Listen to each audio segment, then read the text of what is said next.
L'Inde et la Russie ont signé un nouvel accord militaire lors de la visite de Poutine à New Delhi, modifiant notablement l'approche américaine envers l'Arctique.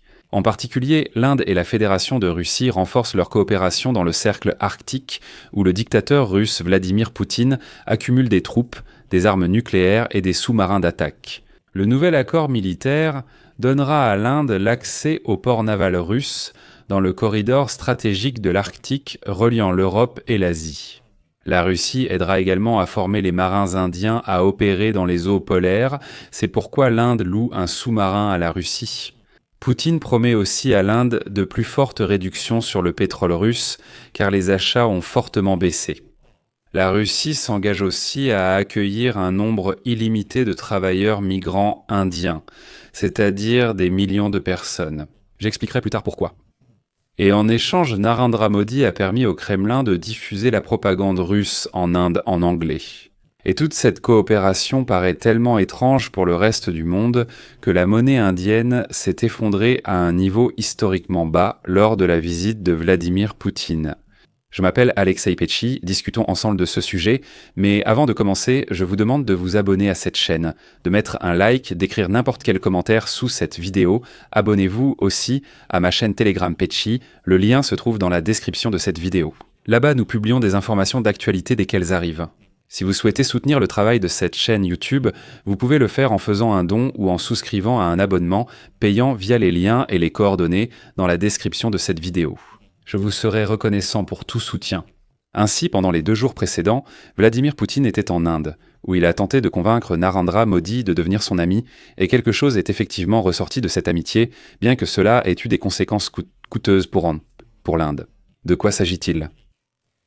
Le Premier ministre indien, Narendra Modi, a signé avec Poutine un nouvel accord militaire qui donnera à New Delhi l'accès au port naval russe dans le corridor stratégique de l'Arctique reliant l'Europe et l'Asie. La Russie aidera également à former les marins indiens à opérer dans les eaux polaires. Les 2 parties sont parvenues à un accord lors de la visite d'État de 2 jours de Poutine en Inde, où le dictateur russe cherche à obtenir du soutien malgré la pression des États-Unis sur Delhi. Le chef du Kremlin a annoncé la création de nouvelles routes logistiques dans l'Arctique pour renforcer l'alliance entre les 2 pays. Je tiens à souligner que, avant la visite de Poutine, la Douma russe a ratifié un échange mutuel de soutien logistique. Il s'agit d'un accord militaire clé qui donne à l'Inde l'accès au port naval de la Fédération de Russie le long de la route maritime du Nord entre l'Europe et l'Asie, de Vladivostok à Mourmansk. Poutine a déclaré que la coopération dans le cadre de la route maritime du Nord, du corridor de transport international Nord-Sud et du corridor maritime Chennai-Vladivostok s'accélérera grâce à cet accord. Autrement dit, Poutine lie au maximum l'Inde au développement de l'Arctique. Et c'est ici que les experts mettent en garde contre un réel danger. La situation montre une intensification de la lutte pour le contrôle de la région polaire. La précieuse flotte du nord de la Russie et une partie de ses réserves nucléaires sont basées sur la péninsule de Kola. Et Vladimir Poutine tente d'obtenir le contrôle total de l'Arctique afin de bloquer l'accès de l'Occident aux principales routes maritimes. Pour l'Inde, c'est une opportunité de renforcer ses liens de défense et économiques, malgré la pression américaine. Les responsables déclarent maintenant que le nouvel accord ouvrira de nouvelles routes s'étendant des eaux chaudes de Chennai, dans le sud de l'Inde, jusqu'à la région glaciale de l'Arctique. Alors que New Delhi explore d'autres itinéraires que le canal de Suez, les responsables indiens affirment que la route maritime du Nord pourrait réduire de 40% la distance entre l'Europe du Nord et la région Indo-Pacifique, en apportant un soutien à long terme aux chaînes d'approvisionnement perturbées par les tensions géopolitiques provoquées par Donald Trump. Mais il est important de se rappeler qu'en ce qui concerne la Russie, l'Inde n'est pas un allié stratégique mais un allié circonstanciel. Moscou n'a commencé à insister sur un rôle accru de l'Asie dans l'Arctique qu'après que les sanctions des États-Unis et de l'Europe ont évincé les entreprises européennes et américaines. La Chine a accru sa présence régionale, et la Russie pousse davantage l'Inde à imiter Pékin. Il est amusant que, pour défendre les relations de l'Inde avec la Russie face aux critiques occidentales, Poutine ait affirmé qu'aucun des 2 pays n'utilise ce partenariat contre autrui. Attaché à un monde multipolaire, il ajoute « Non, Nous ne nous unissons pas contre l'Occident, nous coopérons simplement. Je rappelle qu'avant l'arrivée de Poutine à New Delhi, des informations ont indiqué que l'Inde avait signé un accord avec la Russie pour louer un sous-marin nucléaire à 2 milliards de dollars. L'Inde est désormais le premier acheteur de pétrole russe livré par mer depuis l'offensive russe en Ukraine.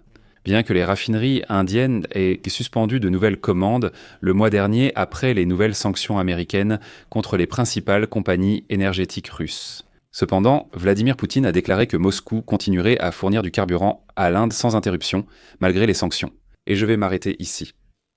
Après le début de la guerre totale de la Russie contre l'Ukraine, l'Inde a presque multiplié par 20 ses achats de pétrole russe, atteignant 1,5 million de barils par jour, et est devenu le deuxième plus grand acheteur après la Chine.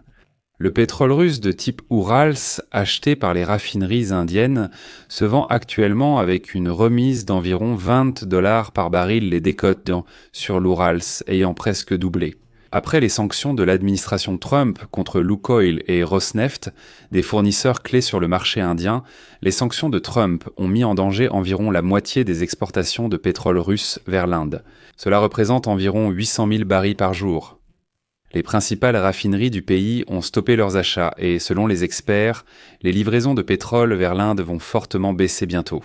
Parce qu'on dit que le pic n'est pas encore atteint, le pic de la baisse aura lieu en décembre et en janvier, mais par la suite, toutes ces livraisons pourraient reprendre. On dit que les raffineries indiennes passeront à des achats auprès d'intermédiaires, de sociétés écrans ou d'entreprises non sanctionnées. Ce sera toujours du pétrole russe, mais par des voies détournées. Il est important de comprendre ici que le Kremlin essaie aussi d'influencer l'Inde idéologiquement. Après que l'Occident ait chassé les propagandistes russes, Poutine a amené ses propagandistes en Inde. Pendant sa visite en Inde, Poutine a lancé la chaîne de télévision régionale Russia Today India.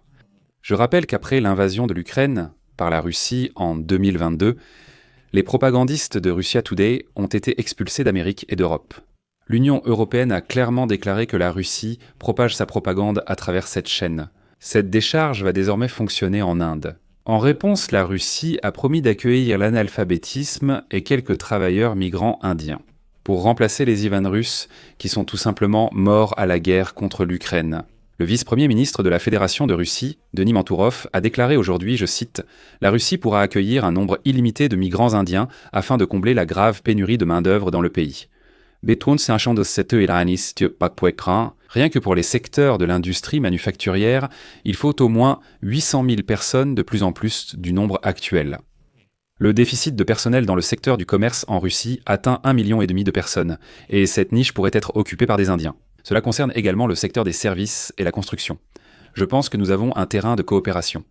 En résumé, Mantourov va continuer à envoyer des gens d'Ouvadorousk comme chair à canon, peu lui importe le sort de ces Ivan russes. Et à leur place, nous allons importer par millions, dit-il, des Indiens, qu'ils viennent travailler, gagner de l'argent et vivre leur vie. Pour finir, je vais donner un exemple marquant de la toxicité du dictateur russe Poutine. La roupie indienne a atteint un record de faiblesse face au dollar lors de la visite de Poutine, qui a exhorté le Premier ministre Modi à continuer d'acheter du pétrole russe malgré les droits de douane et sanctions américaines. Le record négatif a dépassé 90 roupies pour $1. Cela n'était jamais arrivé auparavant. Poutine et ses venus, et voilà, bonjour, je vais m'arrêter là. Partagez vos avis en commentaire, abonnez-vous, activez la cloche et mettez un like. C'est tout pour aujourd'hui. Prenez soin de vous. À bientôt.